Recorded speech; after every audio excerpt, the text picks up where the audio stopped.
말씀을 보겠습니다. 하나님 말씀은 누가복음입니다. 누가복음 1장 19절 20절 읽겠습니다. 누가복음 1장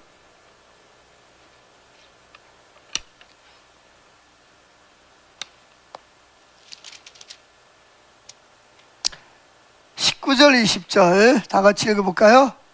천사가 대답하여 이르되 나는 하나님 앞에 서 있는 가브리엘이라. 이 좋은 소식을 전하라고 내게 말하라고 보내심을 받았노라. 보라, 이 일이 되는 날까지 내가 말 못하는 자가 되어 능히 말을 못하리니 이는 내가 내 말을 믿지 아니함이거니와 때가 이르면 내 말이 이루어지리라 하더라. 아멘. 오늘 제목이 뭐죠? 사가랴와 마리아. 원래 한 사람이 더 들어가야 됩니다. 근데 공간이 좀 좁아서 사가랴, 마리아, 요셉 이렇게 세 사람의 믿음에 대해 살펴보려고 합니다. 지난주에도 뭐가 없이는 하나님을 기쁘시게 하지 못한다 그랬죠? 네, 믿음이 없이는 하나님을 기쁘시게. 이 말은 하나님은 어떤 사람을 기뻐한다는 거예요? 믿음이 있는 사람을 기뻐한다는 거예요. 그리고 에녹은 뭐 때문에 죽음을 보지 않고 하늘나라로 올라갔다 그랬죠? 믿음 때문에. 믿음은 뭘 하기 때문에? 하나님을 기쁘시게 하는 증거가 되는 거예요. 할렐루야. 그래서 오늘은 내일이 이제 성탄절이라서 제가 주님께 무슨 설교를 해야 됩니까? 이렇게 물었어요. 계속 묻고 그런 중에 하나님께서 전에는 제가 어릴 때 성탄절이 되면 주로 무슨 설교했어요? 뭐 예수님이 땅에 오시게 된 배경부터 시작해가지고 쫙 설교를 했는데, 제가 요즘에 이렇게 다른 분들 설교를 한 내용을 들어보니까 한 부분만 가지고 자꾸 설교를 하는 것 같아요. 그래서 주님이 저한테 그런 마음을 주시는 것 같아요. 그냥 주셨다고 아니라 주시는 것 같았어요. 그게 뭐냐? 예수님의 그 탄생 전에 누가 탄생했죠? 세례 요한부터 예수님의 탄생과 예수님이 애굽으로 피난한 부분까지, 다시 올라온 부분까지 쭉 이야기식으로 좀 한번 나누면 좋겠다고요. 성경은 이야기니까. 아멘. 그래서 우리가 한번 좀 그 성경의 스토리, 이야기를 좀 한번 나눠보면 좋겠다. 그런 마음을 주시는 것 같아서 그렇게 한번 살펴보려고 합니다. 기타를 하나만 좀 틀고 좀 꺼주시면 좋을 것 같아요. 자, 예수님보다 세례 요한이 얼마나 먼저 태어났는지 아세요?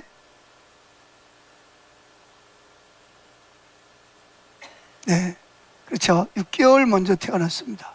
그럼 세례 요한은 이 땅에 뭐하러 왔죠? 네, 세례 요한이 이 땅에 오게 된, 하나님이 세례 요한을 보내신 목적이 있습니다. 그 이유는 뒤에 오시는 누구를? 예수님이 오실 뭐를? 길을 닦아놓는 거예요. 그래서 이사야서에 보면 왕이 오려면 산이 있으면 어떻게 돼요? 올 수 있어요? 없어요? 그러니까 어떻게 돼요? 산을 깎아서 어떻게 돼요? 또 구덩이 있는 곳은 어떻게 돼요? 메워야 됩니다. 길이 없는 곳엔 길을 만들어야죠. 그래야 왕이 그 자리로 올 거 아니에요, 그죠?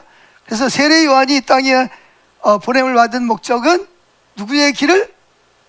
만왕의 왕이신 예수님이 오실 길을 예비하러 온 사람이다, 그런 얘기입니다. 아멘. 그러면 세례 요한은 어떻게 태어났을까?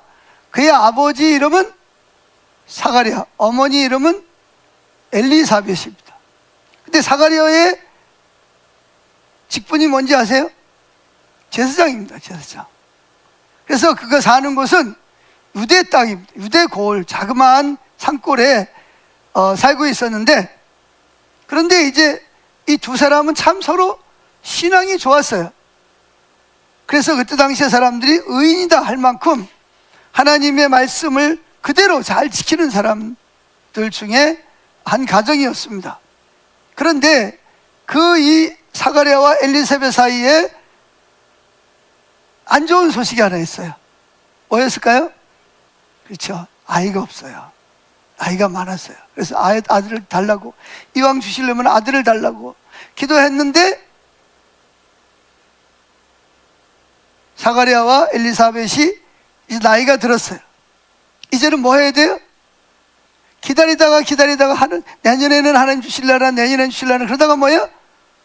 어느덧 벌써 이제는 도저히 뭐 할 수 없는, 아이를 갖거나 낳을 수 없는 시기가 됐습니다.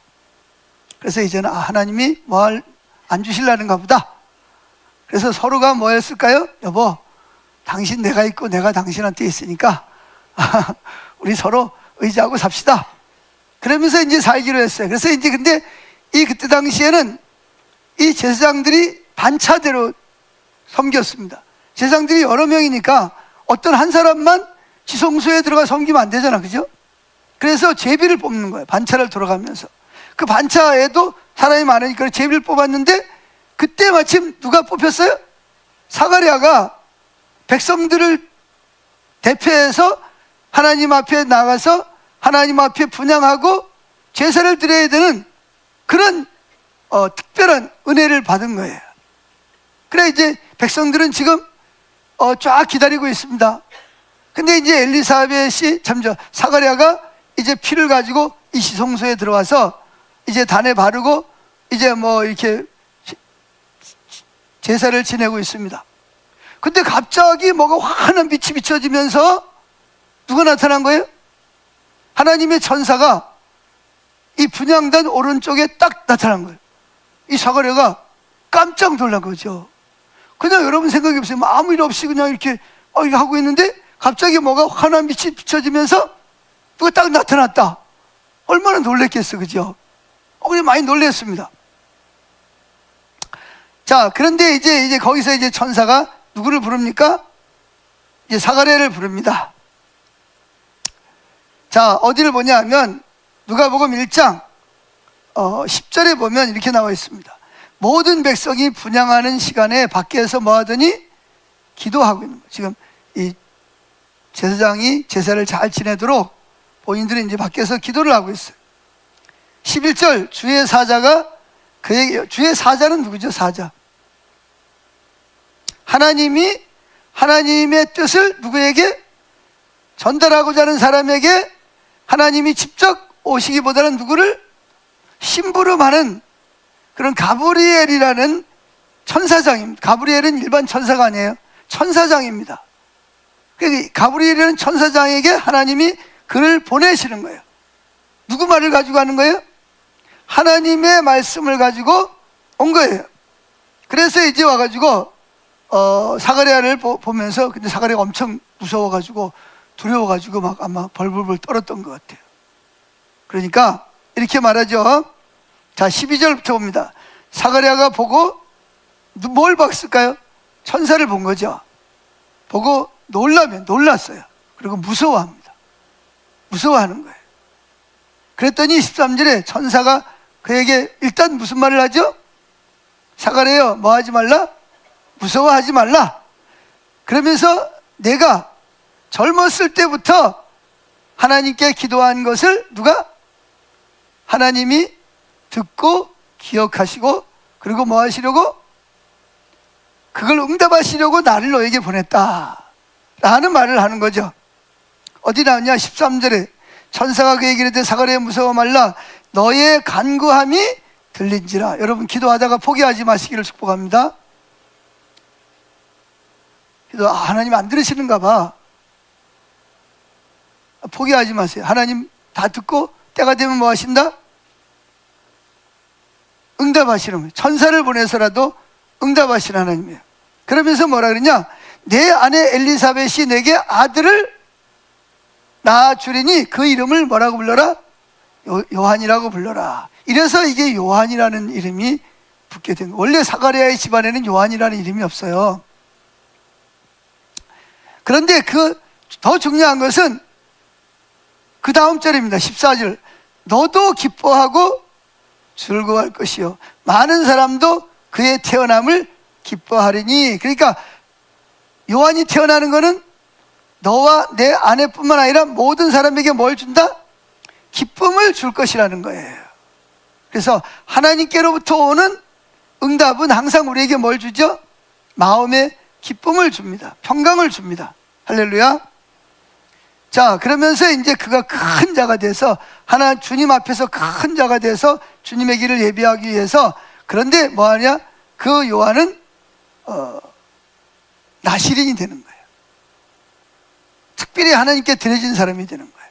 그래서 술도 마시지 않고 포도주도 마시지 않고, 그래서 모태로부터 성령의 충만함을 받아 그 다음에 뭐하냐? 16절, 이스라엘 자손을 주곧 그들의 하나님께로 많이 돌아오게 하겠습니다. 그러면서 엘리야의 심령, 즉 하나님의 심령을 가지고 아버지의 마음을 자식에게 거스르는 이의 자를 의인의 슬기에 돌아오게 하고 주를 위하여 세운 백성을 준비하려. 준비하러 온 거예요. 준비하러.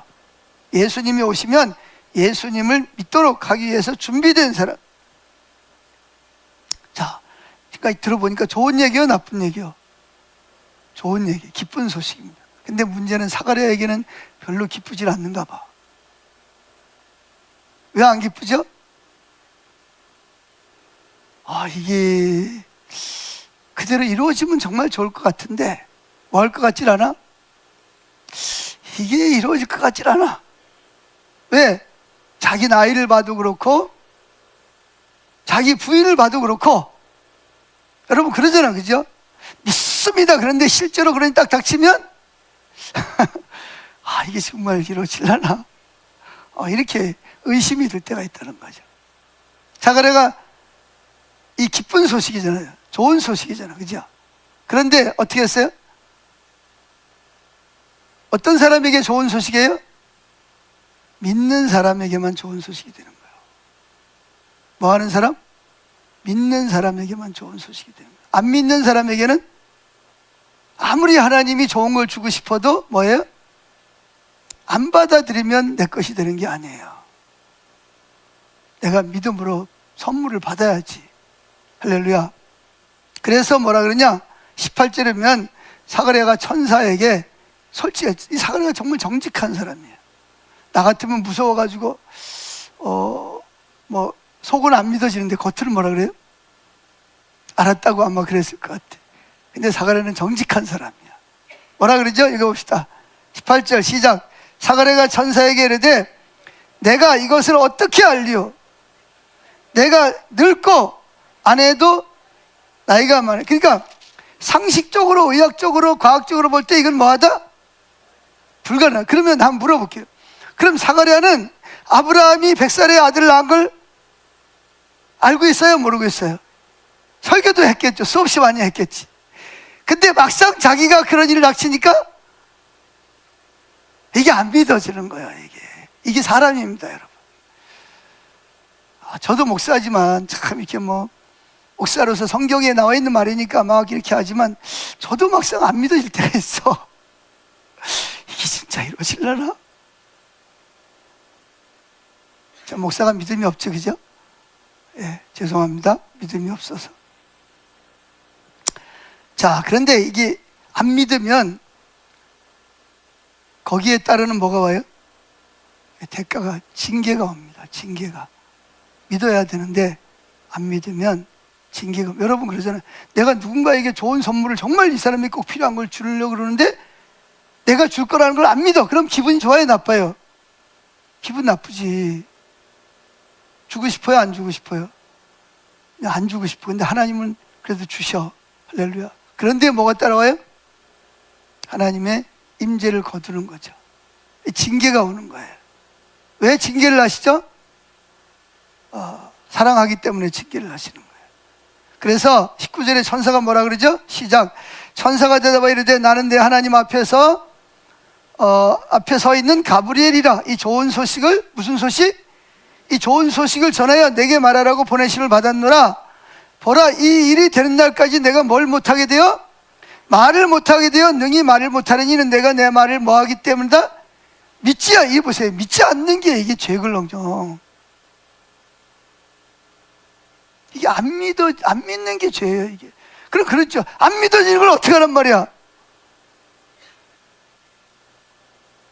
그래서 여러분, 죄가 뭐냐? 안 믿는 게 죄예요. 죄의 근원이 뭐예요? 안 믿는 데서부터 시작되고, 선악과 따먹지 말라고 먹으면 어떻게 된다? 근데 왜 따먹었어요? 설마 죽겠어? 설마 지옥에 가겠어? 설마가 사람 잡는다는 거예요. 여러분, 믿으시기를 축복합니다. 믿음이 없으면 믿음을 달라고 뭐예요? 성경을 읽고 믿음을 달라고 기도하고 하세요.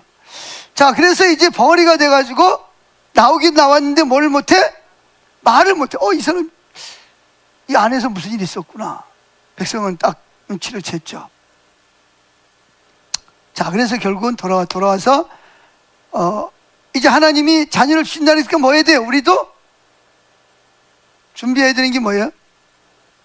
그동안 아마 두 사람이 딴방을 썼을지도 몰라요. 나이가 많아서. 근데 이제 뭐 해야 돼요? 자식을 주려면 뭐 해야 돼요? 합방을 해야지. 그런데 진짜 뭐가 있었어요? 이 아내가 뭐예요? 임신을 했습니다. 그러니까 이게 나이가 많아가지고 임신을 하면 부끄러운가 봐, 할머니가. 그래서 쭈글쭈글 해가지고 이래가지고 있는데 배가 불러 임신했다 그러니까 부끄러워가지고 5달 동안 집에도 안 나오고 숨어 있는 거예요. 자, 여기 중요한 거는 믿음입니다. 저와 여러분에게도 믿음이 있기를 축복합니다. 자, 어느 추운 겨울날 한방눈이 몹시 내리는 성탄절이었습니다. 부부가 교회 가서 성탄절 예배를 마치고 돌아옵니다. 그날 무슨 설교했겠어요? 또 처녀가 잉태해서 아들을 낳았다, 그런 얘기 했을 거 아니에요. 근데 이 아내는 오면서 남편 보고 푸념스럽게 말합니다. 여보, 난 아무래도 하나님이 인간이 됐다는 게 안 믿어져. 어떻게 하나님이 인간이 될 수가 있어? 그리고 처녀가 어떻게 잉태해서 아들을 낳아? 난 도저히 못 믿겠어. 왜? 이 아내는 원래 예수 안 믿는 여인이었는데 남편이 믿음이 좋은 남편이 믿는 남편을 결혼하다 보니까 교회를 다니기 시작을 했는데 뭘 안 믿어져? 남편 따라 끌려가기는 하는데 안 믿어지는 거예요. 성탄절 날도 가서 그 설교를 듣고 오는데 안 믿어져서 남편 보고 이제 푸념을 하는 거죠. 그때 남편이 또 막, 우리는 그럼 뭐예요? 막 또 입에 막 거품 품고 막 믿어야 된다고 막 또 막 그런다고 믿어지는 게 아니에요. 착각을 하지, 그죠? 내가 막 그러면 거품 품고 막 말하면 뭐 할 줄 알아요? 믿을 줄 아는데 그런다고 믿음이 생기는 게 아니에요. 우리는 그게 필요합니다. 그런데 집 앞에 딱 차를 세우고 들어가려고 그러는데 눈이 이렇게 쌓여서 자기 마당만 눈을 치웠어요. 근데 그 마당에 손님들이 와 있는 거예요. 무슨 손님이 와 있을까요? 이 잠새떼가 손님이 와 있는 거예요. 눈이 많이 오니까 이 잠새가 먹을 게 없으니까 이 사람 사는 동네에 왔는데 눈이 없는 그 마당에서 있는데 보니까 딱 보기에도 배고프고 춥고 곧 쓰러질 것 같아, 잠새들이. 너무 안 되는 거예요, 남편이. 그래서 이 마음씨 좋은 이 남편이 얼른 들어가가지고 뭐예요? 자기네 먹으려고 해놨던 좁쌀이랑 뭐 그런 먹이를 가져다가 어떻게 해요? 잠새들 앞에 먹으라 그러고 뿌려줬더니 어떻게 했을까요? 잠새가 한 마리도 남기지 않고 다 뭐예요? 걸음아 나살래라 그러고, 걸음이 아니라 날개야 나살래, 다 도망가 버려요. 자, 지금 남편은 이들을 죽이려고 그러는 거예요? 살리려고 그러는 거예요? 살리려고 그래요. 그래서 남편은 실망을 하면서 혼자 이런 말을 합니다. 새들아, 난 너희들을 해치려고 그러는 게 아니야. 너희들 이것을 먹지 않으면 너희들 굶어서 추워서 얼어 죽는다고. 그때 문제는 그 소리를 참새가 알아들어요? 못 알아들어요? 못 알아듣죠. 이게 문제란 말이에요. 그래서 남편은 날아가는 새들의 뒷모습을 보면서 혼잣말로 이렇게 중얼거립니다. 뭐라고 말했어요? 한번 읽어봅시다, 같이. 너희를 추위와 굶주림에서 살리려는 나의 이 마음을 너에게 어떻게 너에게 전할 수 있겠니? 왜? 자기는 좋은 마음을 가지고 지금 먹이를 자기 먹을 걸 지금 나눠주고 있잖아, 그죠? 그런데 새들은 왜 도망가는 거예요? 저 사람이 나를 잡으려고 한다고 생각하고, 그래서 무서워서 도망가는 거예요. 근데 지금 먹이를 주는 사람은 저들을 죽이려고 그러는 거예요? 진짜 살리려고 그러는 거예요? 살리려고 그러는 거예요. 근데 뭐를 몰라요? 이 남자의 말을 누가 못 알아들어요? 새들이 못 알아듣는 거예요. 그러니까 남편이 뭐라고 말하죠? 이렇게 말합니다. 내가 새가 되지 않고서는, 이 말이 무슨 말이에요? 내가 아무리 너희에게 좋은 말을 해도 너희는 내 말을 못 알아듣. 그럼 내가 내 말을 알아듣게 하려면 내가 뭐가 해야 된다? 새가 돼야 된다는 거예요. 그 소리를 옆에서 부인은 가만히 지켜보고 있다가 혼자 신랑이 하는 일을 가만히 보고 있는 거예요. 그러다가 딱 머릿속에 뭔가 딱 스치고 지나가는 거예요. 뭐가 스치고 지나갔을까요?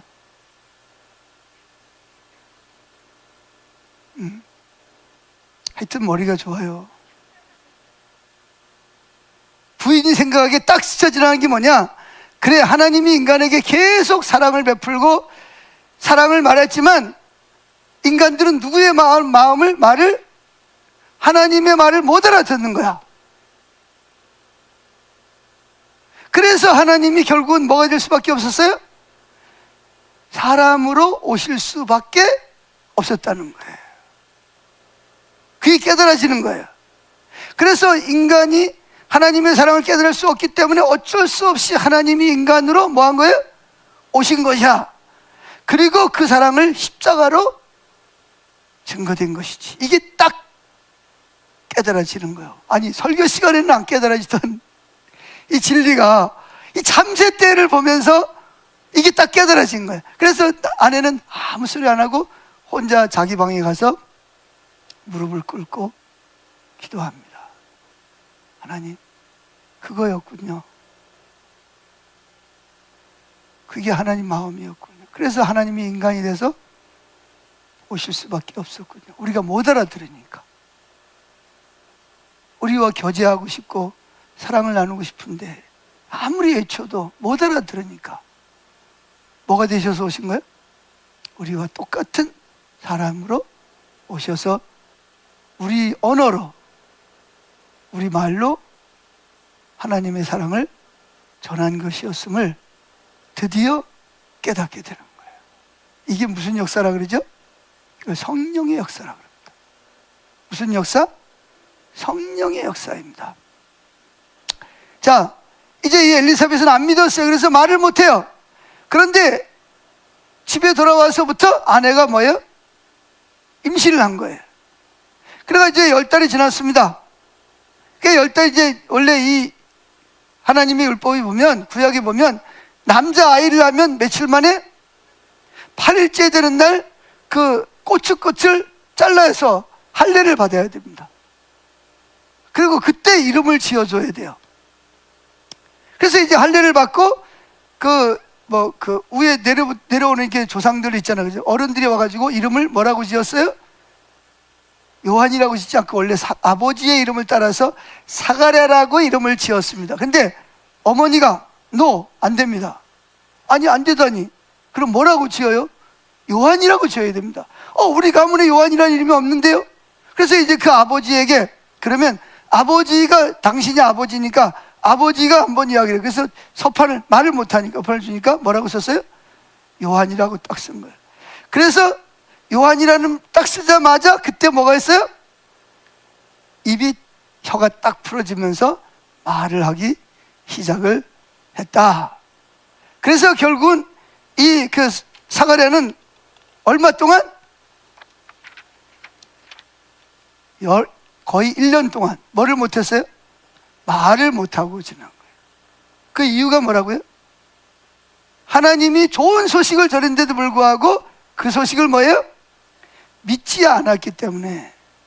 자기 이성 가지고는 이해가 안 되더라도, 그리고 성경에 나오는 얘기를 다 알고 있지만 본인이 이성으로 믿지 않아지는 거죠. 그래서 여러분, 믿을 수 있다는 것이 참 큰 선물입니다. 축복입니다. 아멘. 큰 두 번째, 이제 마리아의 믿음에 대해 살펴보려고 그래요. 자, 마리아는 나이가 몇 살쯤 됐을까요? 유대 나라 그때 당시에는 몇 살쯤 돼서 결혼했을 것 같아요? 보통 15, 16대면 결혼을 했습니다. 처녀 여자들은. 그래서 이 마리아는 지금 어디 살고 있냐? 나사렛이라는 동네에 살고 있습니다. 나사렛은 이 애국에서 포로 생활하던 사람들이 돌아와서 살고 있는 지역이 나사렛이라는 곳입니다. 아주 험하고 평지가 별로 없는 그런 지역이에요. 그런데 거기 살고 있는 마리아에게 어느 날 누가 찾아왔어요? 가브리엘 천사가 찾아왔습니다. 왜 찾아온 거죠? 은혜 받은 자요, 하나님이 너와 함께 하시도다, 그런 거예요. 그러면서 이 마리아가 어벙벙해가지고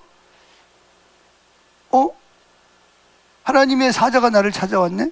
나를 찾아와서 뭐라 그래요? 은혜 받은 자요, 하나님이 너와 함께 하시도다. 이게 무슨 뜻이지? 그러고 있는데 뭐라 그래요? 그 천사가 청천벽력 같은 이야기를 합니다. 뭐라고 말해요? 내가 뭐해요? 이제 잉태하여 아들을 낳을 것인데 이름을 뭐라고 해라? 예수라고 해라. 자, 여러분, 이게 상식적으로 이해가 됩니까? 안 됩니까?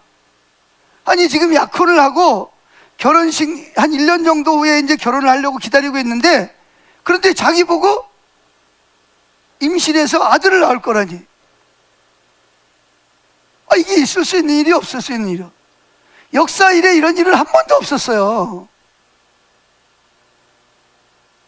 그럼 어디를 찾아봐도 처녀 혼자 임신해가지고 아기를 낳았다는 데가 어디 있어요?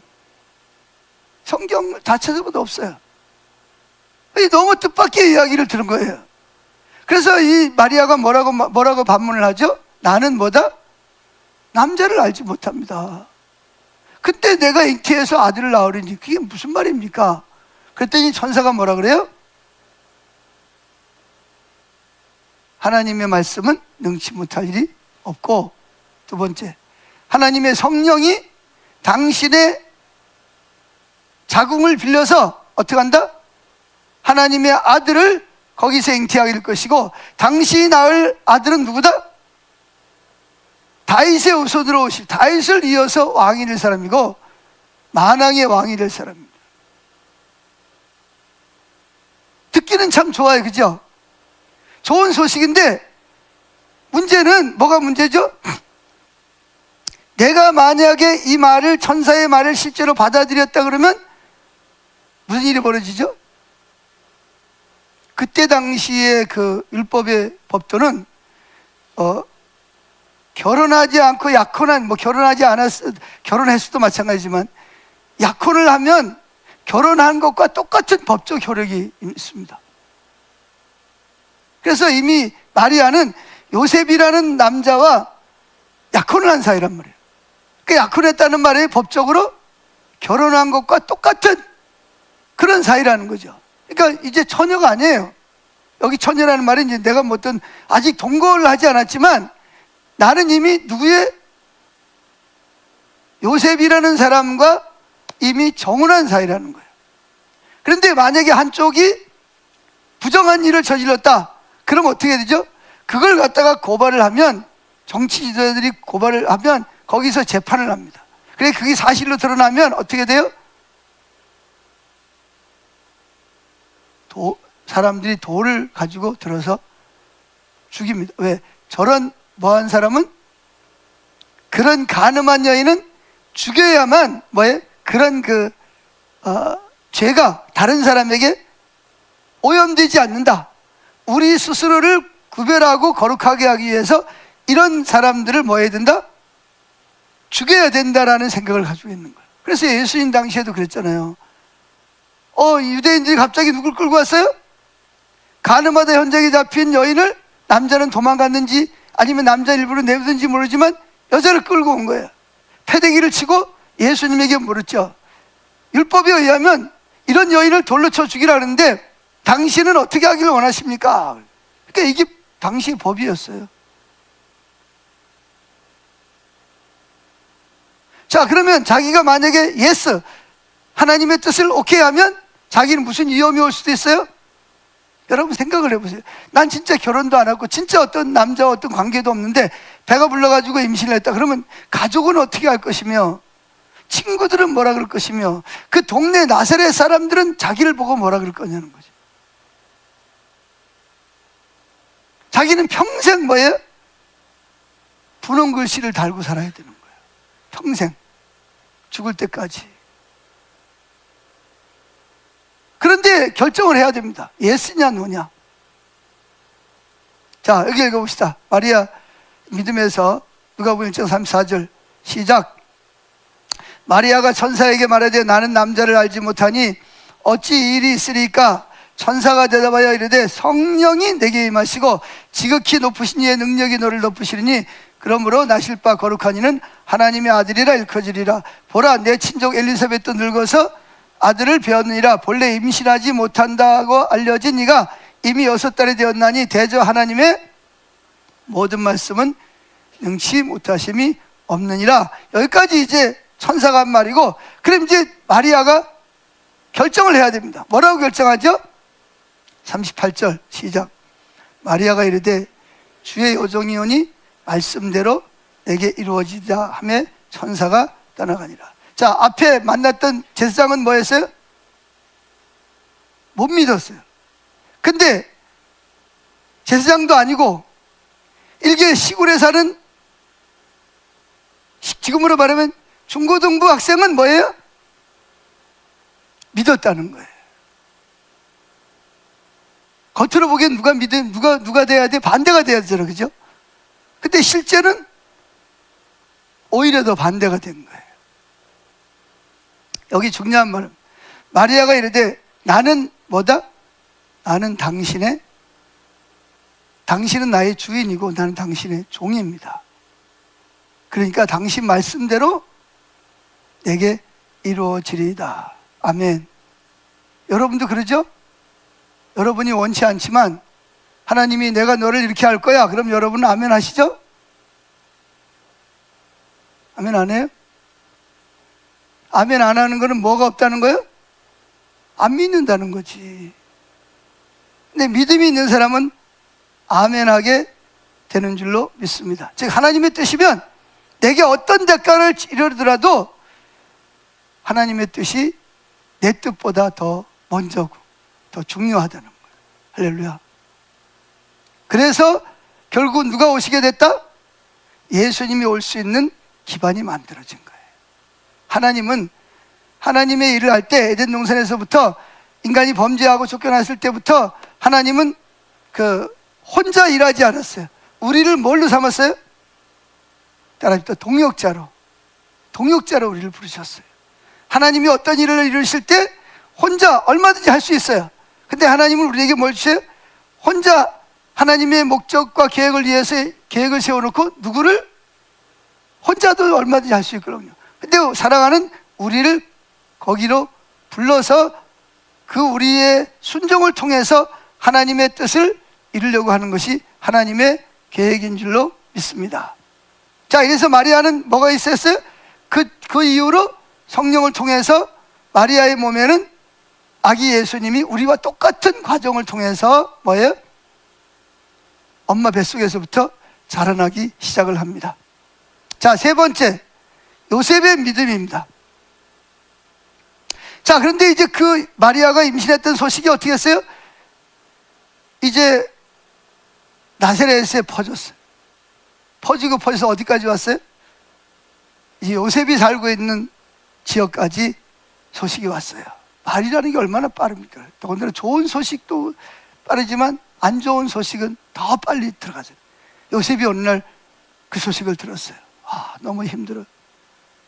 믿었던 도끼 발등 찍는다고.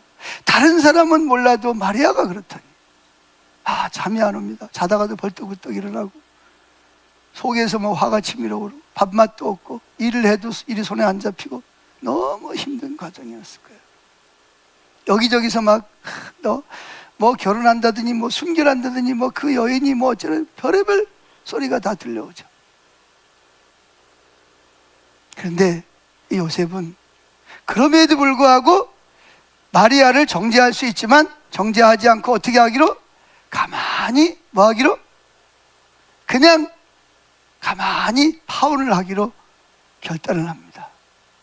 그때 여기 참 재미있는 게요, 아니 그럼 요셉이 고민할 때 하나님이 오셔서 야 요셉아 너 고민하지 마,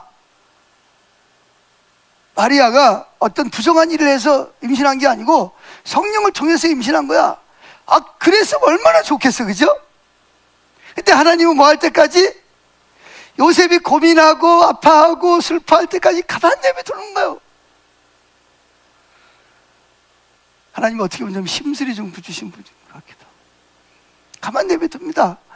그러다가 이제 요셉이 드디어 결단을 합니다. 무슨 결단을 하죠? 이제 마리아를 용서해 주기로. 처음엔 도저히 용서가 안 됐어요. 끓어오르는 분노, 화가 나기도 하고 속았다는 생각, 너무 막 분노가 치밀어. 그랬는데 그걸 다 기도하면서 주님 앞에서 말씀 앞에서 다 내려놓고 또 올라올 때마다 내려놓고, 그런 생각이 올라올 때마다 내려놓고, 또 십자가에다 못 박고 아마 주님을 바라보면서 아마 그랬을 거예요. 그리고 결론이 뭐냐? 결국은 아내를 그냥 용서하기로. 그래, 누구랑 그랬는지 모르지만 잘 살아라. 그리고 이제 딱 그런 결단을 했는데 그날 누가 온 거예요? 아, 왜 하필은 또 그때 오는 거예요? 또 진작 오시면 얼마나 좋은데. 그때 이제 꿈에서 아마 감을 설쳤겠죠. 뭐 잠을 자는 둥 마는 둥. 그런데 갑자기 누가 나타났어요? 천사가 나타나서 내 아내 마리아는 부정한 짓을 해서 임신한 게 아니고 하나님이 이사야를 통해서 예언했던 처녀가 잉태하여 아들을 낳을 것이니 그 이름을 임마누엘이라 하리라 하지 않았냐? 그 예언이 누굴 통해서? 마리아를 통해서. 야, 이 요셉이, 내가 만약에 요셉이라면, 아니 이 온 천하 이렇게 많고 많은 사람 중에서 하필이면 누구예요? 내 약혼녀에게 그런 일이 일어나다니. 이 요셉은 너무나 아마 신기하고 놀라웠을 것 같아요. 그리고 자기가 정말 결단을 잘했다라고 생각했을 거예요. 그래서 결국은 요셉은 어떻게 합니까? 가만히 끊고 끝내기로 했는데 천사가 나타나서 뭐 해라? 결혼해가지고 데려오라는 거예요. 그럼 어떻게 해야 돼요? 만약에 요셉이 아마 그랬을 것 같아요. 친구들 보고, 야, 나 이 끝냈어. 나 그냥 용서하기로 했어. 부모님들 보고도, 친척들 보고도 그냥 용서하겠습니다. 그랬는데 또 갑자기 뭐예요? 또 데려오겠습니다. 그러면 어떻게 되는 거예요, 또? 야, 이 쓸개도 없는 놈아, 뭐, 그러면서 뭐, 별의별 이야기가 다 있었을 거예요. 근데 그 이야기는 성경에 다 빠졌어요. 왜? 그건 구속사에 중요하지 않으니까. 그런데 어떻게든 이 요셉은 그 아내를 뭐예요? 결혼해서 데려옵니다. 그리고 뭐였냐? 마리아가 배가 불러서 아기를 낳을 때까지 뭐 하지 않아요? 동침하지 아니하였더라. 그냥 기다리는 거죠. 참고 같이 잠은 잤지만 동침을 안 하는 거예요. 왜? 하나님의 아기를 안고 있는 거룩한 아내. 그래서 그 거룩한 아이가 태어날 때까지 마리아는, 요셉은 뭐예요? 동침하지 아니하였습니다. 할렐루야. 그래서 결국은 세 번째, 요셉의 믿음과 아기의 탄생. 그래서 결국은 누가 탄생합니까? 결국은 예수님이 이 세상에 태어나시게 되었다는 것입니다. 그래서 저와 여러분이 받은 선물 중에 가장 큰 선물이 뭐예요? 예수님이죠. 뭐 명예, 돈, 권력, 건강, 뭐 인기, 뭐 재능, 이런 거 다 좋은 선물이지만 그런 선물은 어떻게 돼요? 시간이 지나면 다 없어져 버리고 사라져 버립니다. 그러나 그런 선물이 우리의 죄를 용서하거나 우리를 구원해 주지 못합니다. 우리를 구원하고 우리를 용서하기 위해서는 오직 누가 오셔야 돼요? 예수 그리스도께서 오셔야 돼요. 그래서 저와 여러분이 받은 선물 중에서 가장 크고 위대한 선물이 뭐예요? 예수 그리스도인 줄로 믿습니다. 그래서 우리에게 성탄절이 중요한 거예요. 하나님이 세상을 이처럼 사랑하사 독생자를 선물로 주셨으니 누구든지 예수 믿으면, 뭐 행함이 아니라 뭐 믿으면, 예수 믿으면 멸망치 않고 영원한 생명을 얻으리라. 이게 하나님이 저와 여러분에게 주신 가장 크고 위대한 값진 선물인 줄로 믿습니다. 자, 하나님이 인간의 몸으로 오신 또 하나의 이유를 제가 예화를 들어 설명을 하면, 온라인 미디어 그 공유 사이트에 보드 판다라는 사이트가 있더라고요. 보드 판다라는 사이트가 있는데, 그 사이트에 보면 영상이 하나 올라와 있어요. 무슨 영상이냐면, 어린 딸이 있는 딸이 희귀병이 걸려가지고 머리카락이 하나도 없어요. 머리카락이 하나도 없다고. 그래서 너무 아버지가 마음이 아픈 거예요. 그래가지고 그 영상에 보면 아버지하고 딸하고 그 화장실에 들어가서 그 왜 이렇게 남자들 면도하는 거 있잖아, 그죠? 그 면도칼을 가져다가 딸의 손에 쥐어주면서 딸아, 아빠 머리 좀 한번 밀어봐. 그 딸이 깜짝 놀라가지고 아빠 왜 그래? 아니, 그냥 밀어봐. 살짝 밀었어요. 그랬더니 그래서 쳐다보면서 어때? 아빠 괜찮아? 와, 아빠 멋있네. 그러니까 이제 아빠가 뭐예요? 딸에게 면도칼을 들려주면서 그 딸로 말 뭐 하도록? 아빠의 머리를 다 밀도록 합니다. 왜 미는 거죠? 왜 멀쩡한 머리를 밀어요? 왜? 누구처럼 되려고? 딸의 상처를 싸매주고 딸과 똑같은 입장에서 뭐 하려고? 교제하기 위해서. 아빠가 딸을 통해서 스스로 자기 머리를 대머리가 되게 만드는 거죠. 딸은 잠시 머뭇거리다가 조심스럽게 아빠의 머리를 밀기 시작을 합니다. 그러면서 이 아빠는 그 딸을 보면서 이렇게 말합니다. 아빠는 머리를 밀어도 전혀 부끄럽지 않아. 아빠는 널 위해서 머리를 다 밀고 대머리가 될 수 있어.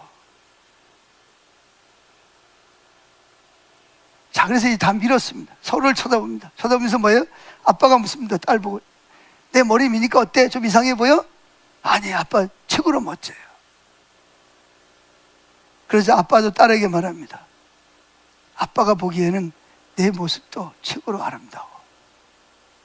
여러분, 사랑하는 딸을 위해서 아빠가 얼마든지 뭐가 될 수 있어요?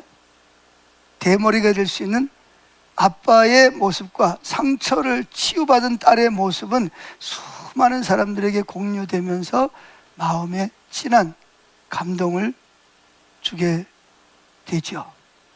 자, 예수님께서 이 땅에 오신 것은 뭐예요? 하나님이 우리를 사랑한다는 가장 큰 표현이 뭐냐? 하나님이 인간이 돼서 오신 거예요. 아멘 좀 하세요. 하나님이 우리에게 사랑의 표현이 뭐라고요? 하나님이신데 종의 모습, 죄인의 모습으로, 똑같은 모습으로, 똑같이 엄마 뱃속에서 10달 동안 그래서 똑같은 뱃속에서 태어나서 우리가 똑같은 자란 모습으로 오신 거예요. 왜 그러냐? 나와 소통하기 위해서 모든 수치를 참으시고 가장 낮은 곳까지 오신 천지를 창조하신 그 하나님의 사랑을 이번 성탄절에는 정말 깊이 묵상할 수 있는 저와 여러분 되시기를 축복합니다.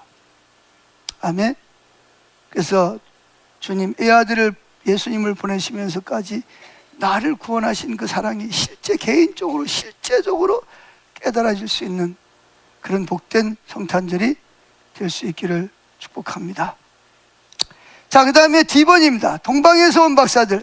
자, 근데 이제 예수님이 태어날 때쯤 돼가지고 이 별을 연구하고 있던 천문학자들이 어디를 향해서 옵니까?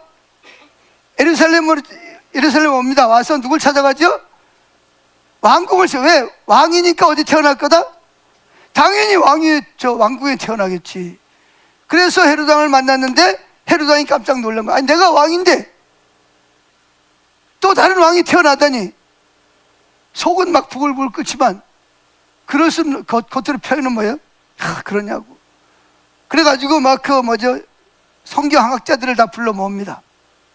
불러 모아가지고 유대인의 왕이 어디서 태어났겠냐? 그랬더니 성경학자들은 뭐 성경을 뒤져볼 필요도 없어.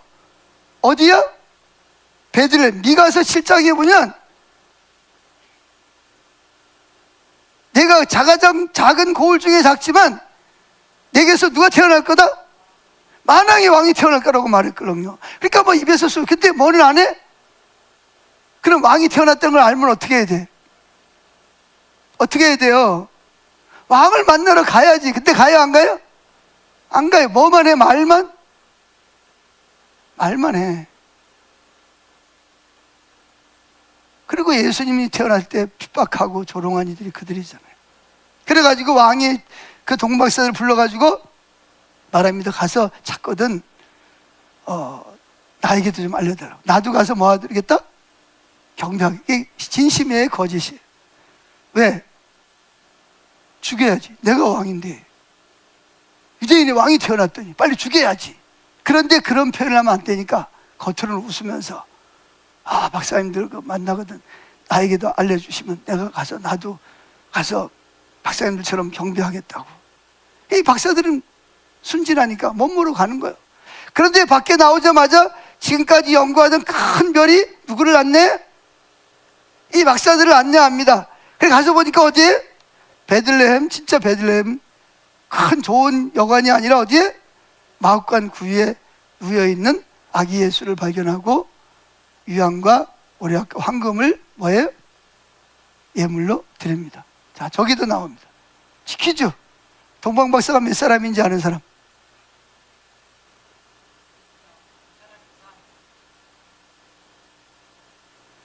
예, 대부분이 다 세 사람이라 그러는데 모릅니다. 왜 세 사람이라 그러죠? 황금, 유황, 모략을 드렸기 때문에 세 사람일 거라고 생각을 하는데 사실은 모릅니다. 몇 사람이 왔는지. 10사람일 수도 있고 6사람일 수도 있고. 성경엔 그런 게 중요한 게 아니에요. 뭐가 중요한 거예요? 예수님이 우리의 선물로 오셨다는 게 중요한 거지. 동방박사가 몇 명이냐? 그건 중요한 게 아니야. 괜히 부차적인 거 가지고 싸우지 마세요. 우리가 교회 안에서 그러잖아, 그죠?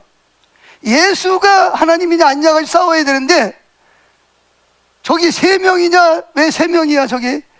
기분 나쁘네. 뭐 기분 나쁠 게 뭐가 있어? 3명이라 그러든 6명이라 그러든 그게 무슨 상관이 있어요? 그래요, 안 그래요? 만약에 누가 예수가 하나님의 아들이 아니다 그러면 불을 켜고 싸워야 되지만 동방박사가 3사람이라고 그렸던, 저도 처음에 보는데 좀 기분이 안 좋더라고. 왜 박사들만 있고 누가 없어? 왜 예수님은 안 보이는 거야? 이런 생각이 좀 들어서 기분이 나빠졌는데 내가 지금 뭐 하고 있는 거지? 아니 3사람이면 어떻고 4사람이면 어때? 예수님이 안 보이면 어때? 그렇다고 예수님이 없는 것도 아닌데. 할렐루야. 여러분 교회 안에서 그런 거 가지고 신경 쓰지 마세요. 누가 중요한 거예요? 예수님이 중요한 거지. 그 가해 사이드 가지고 서로 시험 들고 시험 들게 하지 마시기를 축복합니다. 아멘. 자, 그래서 결국은 이제 동방박사는 꿈에 천사가 나타나서 뭐예요? 돌아가라. 너희 나라로 돌아가라. 애굽 어디로 돌아가지 마라? 헤로드 왕에게 돌아가지 말고, 헤로드 왕이 지금 저 왕을 그 아기 예수를 죽이려고 그런다. 왜? 그 헤로드 왕 뒤에 누가 있어요? 사탄이 그 예수를 죽이려고 그러는 거죠. 그래서 결국은 다른 나라로 가버렸어요. 헤로드 왕은 나중에 어떻게 했어요? 자기가 속은 걸 알고 베들레헴 진영에 몇 살? 2살 이하의 남자아이들을 전부 다 죽이는 그런 비극이 일어났습니다. 그럼 예수님을 어떻게 피난했을까요? 동방박사들이 떠난 다음에 잠을 자는데 하나님이 또 누굴 보냈어요? 또 천사를 보내가지고 뭐라 그래요? 빨리 지금 일어나서 피난을 가라. 왜? 헤로드 왕이 이 아기를 죽이려고 지금 흉계를 꾸미겠다. 그래가지고 결국은 뭐예요? 그날 밤에 뭐예요? 마리아를 데리고 어디로 갑니까? 애굽으로 피난을 갑니다. 그래서 여러분의 애굽이 아니라 이집트로 피난을 갑니다. 이집트가 애굽이지만, 그런데 지금도 제가 그 이집트에 가봤어요. 예수님이 머물러, 왜냐하면 헤로드 왕이 자객을 보내가지고 이 예수를 죽이려고. 그래서 예수님이 머물던 곳이 어디냐면 지하에 머무는 거예요. 지하에. 쉽게 말하면 동굴, 자연 동굴 속에서 숨어가지고 지내는 거예요. 그러다가 이제 누가 죽었어요? 헤로드 왕이 죽었어요. 죽으니까 누가? 천사가 나타나 다시 뭐예요?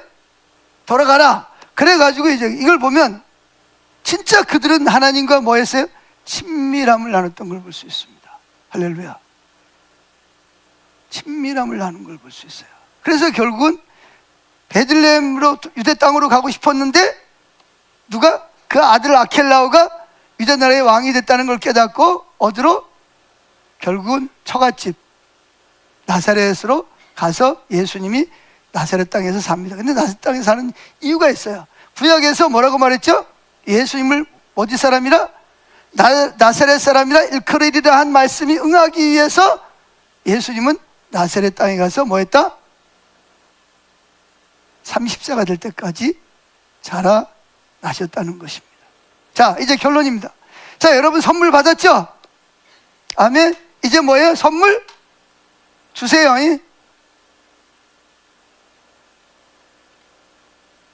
뭘 주라고요? 선물 받았으니까 선물 줘야 될 거 아니에요. 그럼 무슨 선물을 주냐? 자, 여기 제가 한 가지 글을 써놨습니다. 10여 년 전에 김 사장이라는 분이 사업을 하다가 쫄딱 망했어요. 손을 대는 것마다 안 돼. 너무 속상해가지고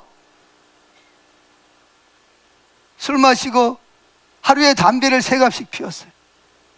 나중엔 돈이 없어서 술도 못 마셔.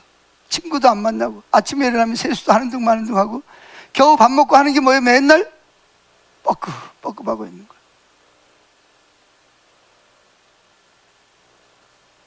성탄절이 됐습니다. 교회 다니는 자녀들이 아빠에게 찾아와서 아빠, 이번 크리스마스에 선물 하나만 주세요. 선물? 그래, 어떤 선물을 줄까? 아빠 꼭 주셔야 돼요. 근데 사실은 아빠 주머니는 뭐예요? 텅텅 비어 있어요. 그 마음으로 걱정이 돼요. 근데 선물을 달라는데 안 줄 수는 없고 무슨 선물을 줄까 그랬더니 뜻밖의 선물을 요구합니다. 여러분은 부모님에게 무슨 선물을 요구하세요? 상대방에게 무슨 선물을 요구하세요?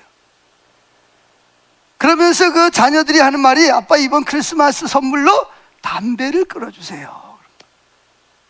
뭘 끊어주세요? 담배를. 왜? 아빠의 건강이 저희들에게는 가장 소중하기 때문입니다. 그 소리를 듣는 순간 이 김 사장의 눈에는 눈물이 핑 돕니다. 왜? 우리 자녀들이 내가 돈 없는 걸 알고 뭐는 요구하지 않고 선물은 요구하지 않고 내 건강을 위해서 담배를 끊어달라는 거예요. 아빠 눈물이 픽 돌았어요. 너무 감사한 거야. 그리고 한편으로는 미안해. 이놈들이 다른 애들처럼 뭐 자전거 사주세요, 뭐 컴퓨터 사주세요, 뭐 게임기 사주세요 그럴 텐데 이 녀석들이 내 건강을 위해서 담배를 끊어달라는구나. 그래서 정신이 벌써 들었어요.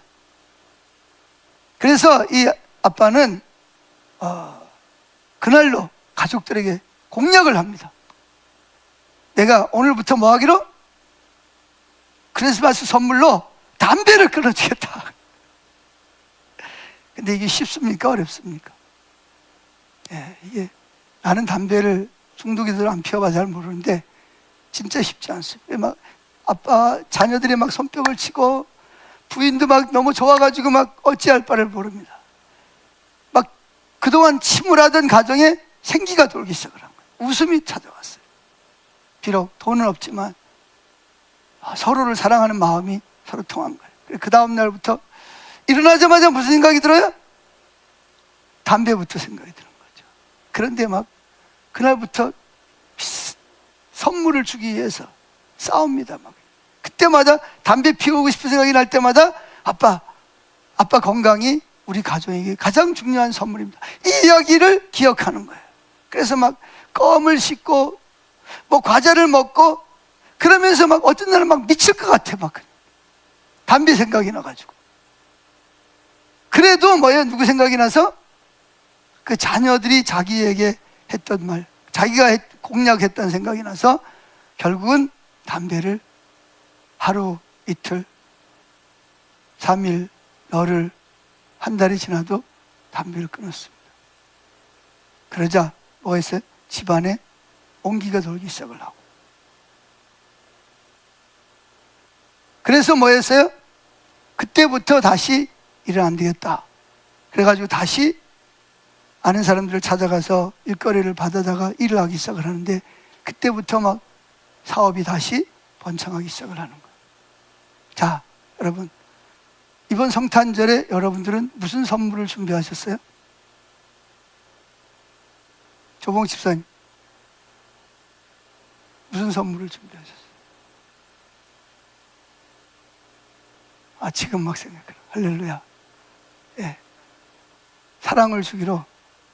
예. 근데 사랑은 굉장히 추상적이에요. 구체적으로.